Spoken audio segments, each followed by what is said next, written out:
So I was watching a bit on Sky News about sending the migrants still to Rwanda. Apparently we pay X amount of million, I think it's 120 million a year at the moment, for this building that I'm not sure there's a lot going on with. Anyway, there's been a lot of deliberation about whether we should be sending them there or not. And they interviewed this, I'm in the hired, well, not the hired truck, my truck broke down, the turbo blew up, so I'm in the other truck, it's a bit rough. Anyway, yeah, they interviewed some black representative reporter lady out there, and she said, well, you know, it's not safe for them. It is safe, she says, if they follow the rules, but, and then she sort of pulled herself back. And here's the thing, these people that they're going to send over there, that they don't want here anymore, they say it's safe there as long as they follow the rules. But they're not going to follow the rules, are they? Because they don't know how not to commit crime, i.e., they came into this country illegally, and they had no problem about breaking the rules there, so they're not going to have any more problems about breaking the rules anywhere else, and that's where they're not going to be safe. And this is the thing, in England, if you break the laws, and it depends on who you are, you'll get a slap on the wrists. However, in some of these other countries, they don't fuck about, do they? And if you do fuck about, you find out in the most quick and dramatic style. And the problem is, the softies are worried about their safety because of that. They're saying that if you actually abide by all the rules and everything, you haven't really got anything to worry about. But they know they're not going to abide by the rules, so they're worried about their safety.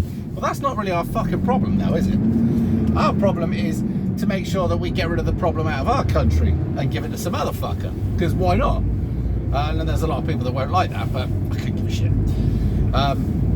The softly approach doesn't work. However, the amount of people that will actually get rid to Rwanda in comparison to the amount of people that will make it into this country is literally a drop in the ocean. I see that there was an Albanian woman got locked up. She was organising like an intermediary between the migrants, or pretty much the Albanians actually, who were trying to get over here because they can't come into the country legally because they've all got a criminal record as long as you fuck it up and all the rest of it.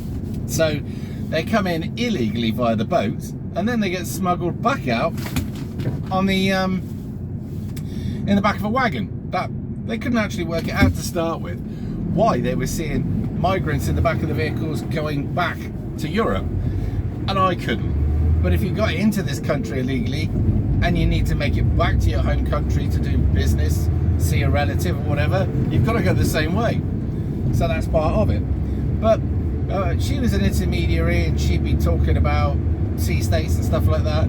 But it was said that this woman didn't give a flying fuck about the safety of the people coming over. And those would be her own countrymen or women, whatever. But that is the way they are over there. They're absolutely fucking ruthless, all right? The pieces of shit that we're bringing into this country are criminality. So they're not going to give a shit about people's safety and sea states. You know, they'd either say it's completely atrocious and we can't get a boat over because, let's be honest, it's bad for business if you lose everybody overboard. But one or two or whatever, not a problem. But this is the thing. We've got all of these lovely people coming into our country that don't like us. They've come here like, I don't know, fleas on a dog. They've come here to live off the host. They're not going to do the host any good, but that doesn't really matter, does it? We're a soft touch. They've worked that out. If they got up to the same shit in our country, or in their country as they did in our country, they'd be cracked down on harder. So there it is. So we got bleeding hearts that don't want to send criminals to a country that if you abide the rules, you'd be all right, but they know they're not going to because it's not in their nature. And we've got criminals coming over here, helping other criminals get into the country to then set up all sorts of things like long firm, racketeering, drugs rings, prostitution, gambling, and all the other delightful little things that go along with organised crime. Wonderful, isn't it? I hear that, what's it called, Argentina. Now Argentina, incidentally, got democracy in '83, shortly after we'd finished with them in the Falklands in the military junta, which was on its knees prior to that. When it attacked the Falklands and took it over, it got a small respite where actually people liked it for 10 seconds. But then England beat it in the conflict and sent it back home, and that was the end of the junta. So they ended up getting democracy.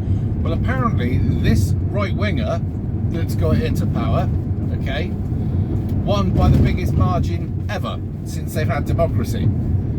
And he seems to have, from what I can see, I've seen just a very small amount, he has zero fucks about wokeism. Now that's if you believe it. He may well be just another, like we get over here, politicians that talk really big on a lot of stuff, pretend they're on the right, pretend they've got common sense, pretend they're going to do the right thing for the country, and then fuck it anyway. I'm probably guessing he's going to be nearer to that, but I don't know how much more you could fuck Argentina, because the economy is on its ass, and there it is. But we'll see.